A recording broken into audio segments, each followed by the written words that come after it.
17h45, l'actualité, c'est toujours en direct sur Grand Lille TV. Soyez les bienvenus, nous sommes le lundi 17 février.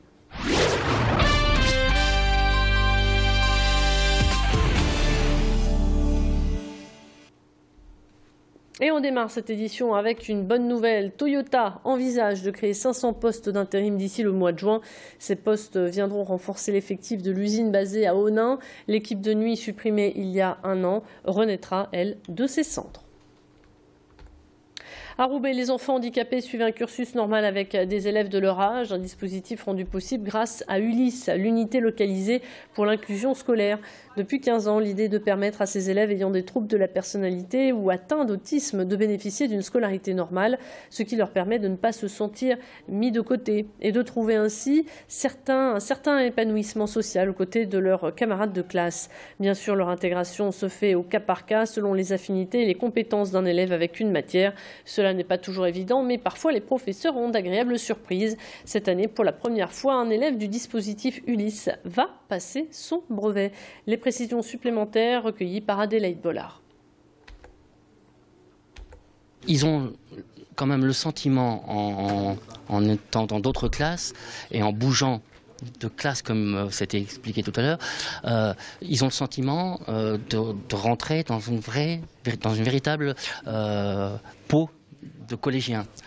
Et ça, en général, ça a des effets très positifs. On peut prendre l'exemple d'une jeune de la classe qui fait de l'anglais maintenant dans une classe lambda, et on sent très bien l'épanouissement général, quoi.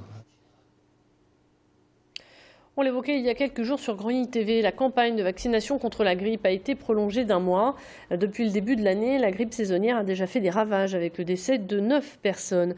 Le seuil épidémique a été dépassé et devrait encore progresser. Les personnes les plus vulnérables sont les enfants, les femmes enceintes, les personnes âgées ou encore celles souffrant de pathologies chroniques. Il n'est pas encore trop tard pour vous faire vacciner. Même si ce vaccin sera effectif d'ici 15 jours, il vous protégera contre cette épidémie qui devrait durer encore 6 à 7 semaines. Les précisions supplémentaires recueillies par Macha Grenessen. La grippe est une maladie, est une infection respiratoire, donc qui se transmet par voie respiratoire et par les gouttelettes. Donc, et le virus peut persister un certain temps sur les tables, sur la peau. Donc il est recommandé, notamment si on commence à présenter les symptômes, pour ne pas contaminer son entourage, de se laver très régulièrement les mains, et notamment après avoir éternué ou après s'être mouché.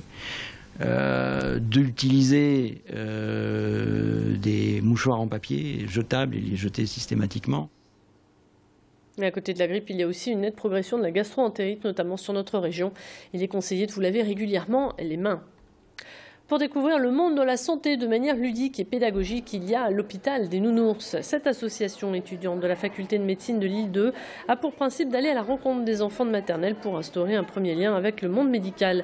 Le nounours est malade et il faut le soigner. À travers cette peluche, il est question d'aborder des thèmes et surtout de dédramatiser les examens médicaux. Pour cela, un hôpital dédié aux nounours a été installé. Les enfants vont suivre un parcours de la salle d'attente jusqu'au bloc opératoire où ils vont rencontrer un personnel spécialisé. Une opération qui se veut intéressante des deux côtés, puisque cela permet d'atténuer les craintes chez l'enfant et les étudiants en médecine de se familiariser avec un public qu'ils n'ont pas forcément l'habitude de voir. On est très fiers de notre IRM, il faut le dire, parce que c'est le menuisier de la fac qui l'a fait. On l'a mis en peinture et tout, donc l'IRM, on met le nounours, il passe, et après on rétroprojette une radio de nounours, donc ici c'était une clé, et le petit nounours a passé sa radio et on peut voir l'image du nounours à l'intérieur. Après on a le stand d'infirmerie, par exemple ici. Donc dans le stand d'infirmerie, on explique ce que c'est un vaccin. On explique comment on fait une prise de sang. Donc l'enfant fait une prise de sang, bien sûr, avec des seringues sans piqûre. Et aussi, on explique à faire un plâtre. Donc l'enfant plâtre un nounours qu'on a en plus ici, qu'à la fin on garde complètement plâtré. Voilà, une belle initiative lancée donc par des étudiants. On vous parlait il y a quelques temps du premier panier culturel lillois, le Kilty. Il y a quelques jours, il a été officiellement lancé et compte déjà 70 abonnés. À l'image d'un panier gourmand, il s'agit de découvrir la vie culturelle de notre région avec des entrées pour le théâtre, l'opéra ou encore la découverte de concerts. À partir de 35 € par mois le coffret, vous pouvez faire plaisir autour de vous.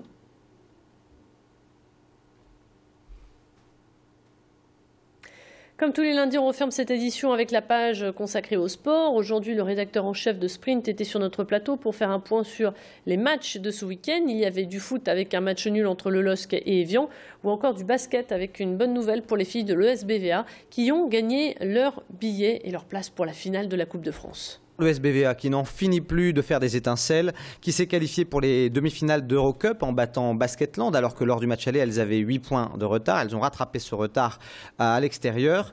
Elles joueront donc le jeudi 27 février contre le Dynamo de Moscou, champion en titre. Et puis non contente de faire cet exploit, eh bien, ce week-end, les Villeneuvoises l'ont emporté face à Toulouse 64-55. Le SBVA Lille Métropole jouera donc la finale de la Coupe de France, c'est la troisième de son histoire après celle perdue en 2003 et en 2008. Les guerrières, comme on les appelle, ils rencontreront Bourges, qui a été vainqueur de Montpellier. 17h passées de 51 minutes, c'est ainsi que s'achève ce Flash Info. On se retrouve à présent pour votre météo. À tout de suite.